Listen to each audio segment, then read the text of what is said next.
India एक scam है। नमस्कार दोस्तों, मैं हूं मोहित तंवर और आज मैं बात करने वाला हूं हेल्थ केयर पे। मैं क्यों कह रहा हूं इंडिया एक स्कैम है? मेरे कहने का मतलब इसलिए है, मैं इसलिए कह रहा हूं इंडिया एक स्कैम है क्योंकि जिस टाइप का हेल्थ केयर इंडिया हमें प्रोवाइड कर रही है एज अ नेशन, वो बिल्कुल भी ठीक नहीं है। इंडिया को अपने सिटीजन्स की रिस्पेक्ट करनी चाहिए, सिटीजन्स को अच्छा हेल्थ केयर देना ही होगा। हमें एक आंदोलन करना चाहिए, जैन जी को उठना चाहिए, लोगों को उठना चाहिए, अच्छे हेल्थ केयर की मांग करनी चाहिए। अब टाइम आ गया है। आप देख सकते हैं कैसे कैसे हॉस्पिटल्स है, इतनी भीड़ हॉस्पिटल्स में, इतनी गंदगी।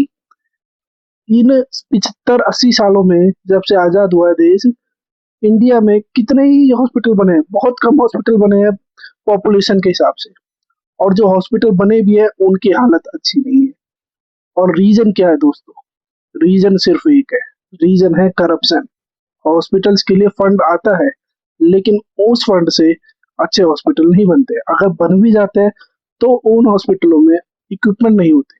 कितने ही केसेस देखे हैं कि हॉस्पिटल में ले ले जाया जाता है, टर्सरी हॉस्पिटल में पेशेंट को, वो आगे रेफर कर देता है क्योंकि उसके पास वो इक्विपमेंट नहीं है इलाज करने के लिए। एम्स बिहार में अगर कहीं किसी का इलाज चल रहा है तो उसको एम्स दिल्ली के लिए रेफर कर दिया जाएगा।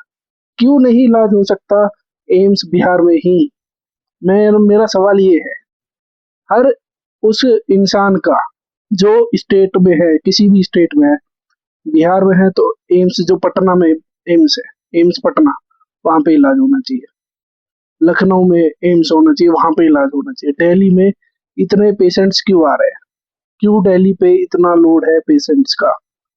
आप भी ये सोचो कभी, अगर इन्होंने सिर्फ एक कैपिटल भी वो कर दी ना डेवलप, तो भी दिल्ली पे इतना लोड कम हो जाएगा। लेकिन डेवलप नहीं कर रहे हैं, अच्छा हेल्थ केयर नहीं दे रहे हैं कैपिटल्स में। बड़े बड़े देशों में देखो, इंडिया बड़ा देश नहीं है। ये मत कहना कि इंडिया बड़ा देश है, इंडिया बड़ा देश नहीं है जब तक अच्छी हेल्थ केयर और एजुकेशन नहीं दे सकता। इंडिया अपने सिटीजन्स को बड़ा देश नहीं मानूंगा मैं इंडिया को। बड़े देश वो होते हैं जो अपने सिटीजन्स की रिस्पेक्ट करते हैं।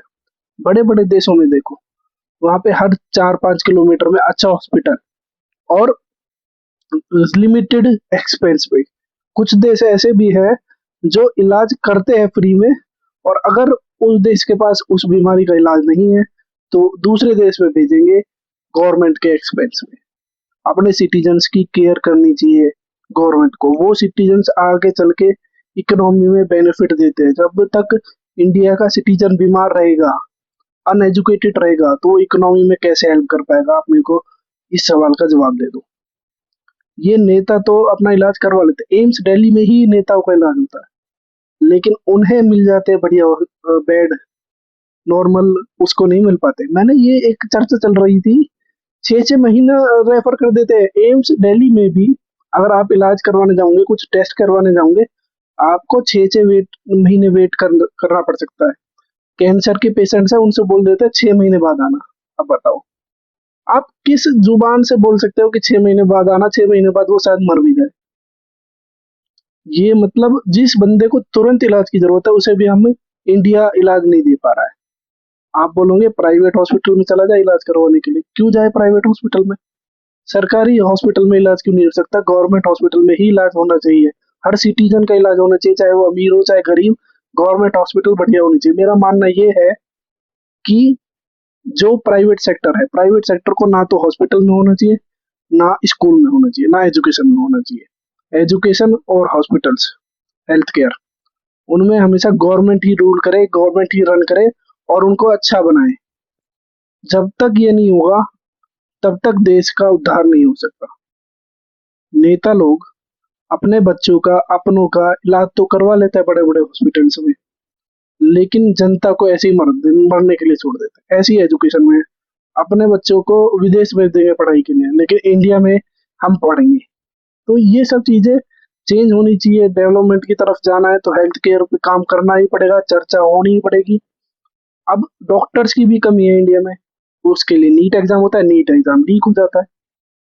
तो मतलब बेसिक से ही चीजें खराब है। बेसिक को आप ठीक नहीं करोगे जब तक चीजें ठीक नहीं होगी। पहले मेडिकल कॉलेजेस खोलो, उसके बाद primary, tertiary, secondary, tertiary level पे हॉस्पिटल होने चाहिए हर डिस्ट्रिक्ट में, हर विलेज में। प्राइमरी हॉस्पिटल तो हर विलेज में चाहिए, और अच्छा चाहिए, और डॉक्टर चाहिए। ये नहीं कि हॉस्पिटल खुल जाए वहाँ पे डॉक्टर नहीं है, ऐसे भी केसेस है बहुत। हॉस्पिटल की बिल्डिंग खुल जाती है, वहाँ पे बेड नहीं है। एक मध्य प्रदेश में केस आया, पेपर्स पे हॉस्पिटल है, 100 बेड है, लेकिन जमीन पे हॉस्पिटल की बिल्डिंग तक नहीं है, कुछ नहीं है। तो करप्शन बिल्कुल नसों में घुस चुका है इंडिया की।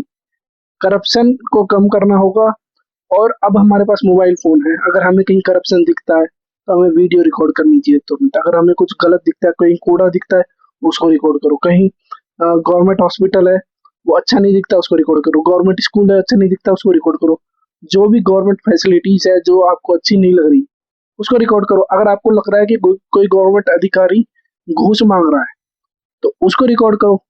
अब तो हमारे पास इतनी फैसिलिटीज़ है रिकॉर्ड करने के लिए, हमें रिकॉर्ड करनी चाहिए। अपने सोशल मीडिया कंटेंट बनाओ, इस पे डाल दो, यूट्यूब पे डाल दो, कोई बात नहीं, नहीं चलेगी, वीडियो ना चले, क्या पता एक्शन हो जाए।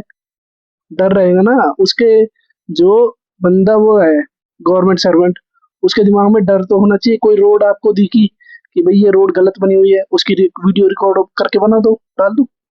ये चीजें करनी है हमें। लेकिन वही है, किसी को, लोगों को ये सोच है इंडिया के लोगों की, कि दूसरे के पचड़े में क्यों पड़े, अपने जॉब करे उसी पे ध्यान दे, बिजनेस करे उसी पे ध्यान दे, बस।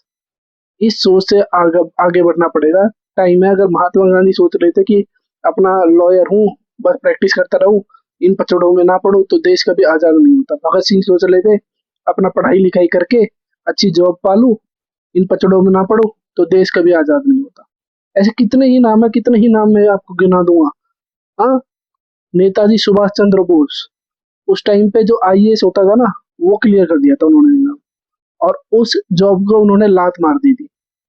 तो ये मत सोचा करो कि भाई अपनी जॉब बचानी है, ये करना है, वो करना है। जॉब के साथ साथ देश का भी ध्यान देना चाहिए। अगर आप नहीं आवाज उठा सकते, तो खुद तो एक्शन कर सकते हो। अगर आपको कहीं कूड़ा दिख रहा है, चलो आप आवाज नहीं उठा सकते हो, तो खुद साफ कर लो यार उसको। मत बनाओ वीडियो, मत करो कुछ, खुद साफ कर लो। हमारे पूर्वज थे, खुद साफ कर लिया करते थे। तो ये चीजें हैं, ये बेसिक चीजें हैं, हमें करनी होगी। ये हमें स्टार्ट करना चाहिए। मैं अपनी वीडियो के माध्यम से आपको बोलना चाहता हूँ, आप स्टार्ट करो अपने लेवल पे। कभी गवर्नमेंट ना करे तो आप खुद कर लो, या तो आप आवाज उठाओ या खुद कर लो। आरटीआई लगानी चाहिए। ये सब चीजें हैं। आपको बताइएगा कैसी लगी वीडियो, मेरा व्यू पॉइंट कैसा लगा, और आज एंगल चेंज किया कैमरा का, वो कैसा लगा, ये सब चीजें बताइएगा। Thank you so much. Like, share, subscribe, comment करना कि भैया मेरा व्यू पॉइंट कैसा लगा और आपका व्यू पॉइंट क्या है। ठीक है, धन्यवाद।